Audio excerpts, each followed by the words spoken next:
let's go ahead and do a 3-3 proof. Okay, so these proofs are similar to the 3-2 proofs, but there is a minor difference. So what is starting off here is they're giving us one set of lines are parallel, and they're giving us a set of angles that are congruent, and we're trying to prove that the other set of lines are parallel. Still going to be 4 lines long. We're still going to use transitive in there. It's just transitive is not going to show up at that last reason. And there's not as many options. Sometimes there's still more than one option of how you could do it correctly. Sometimes there's not more than one option. But it definitely, the options are more limited. Okay, so in this particular case, I want to mark on my picture that it's telling me that E is parallel to F. Got to be careful with that. And it is telling me 1 is congruent to 3. That is something that's given, so I can mark that on my picture. What I'm trying to prove is that G and H are parallel to each other. They already have my given information in the proof. So I have to, again, start with 1 or 3. But again, my options are limited now in terms of which one I have to start with. Before I could start with either when both sets of lines were parallel. Okay, so I need to say something that either 1 or 3 is congruent to. If I try to start with 3, and I tried to say 3 and 2 are congruent, I couldn't do that because I don't know that these lines are parallel, so I can't say that these are congruent alternate interior angles at this point. So let me try the 1.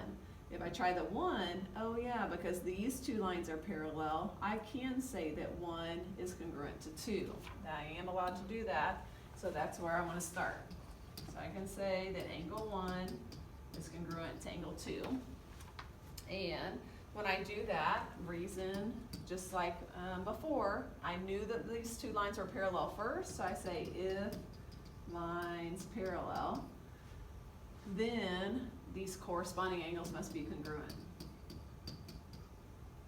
Okay, now here I can already see that these 2 things are the same, so therefore these 2 must be congruent to each other. Okay, again, it's okay if the ones aren't right in the middle.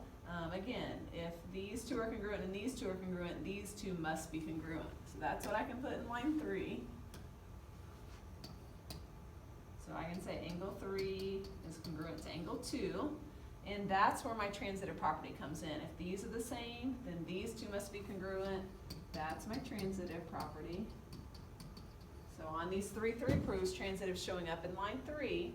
And then if I say these 2 angles are congruent, and I know they're alternate interior angles, then I therefore know that these 2 lines must be parallel.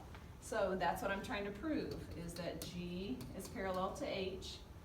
My reason here gets flip-flopped from how we were doing it before. The thing that I knew first was these alternate interior angles are congruent, so that's what I need to say first.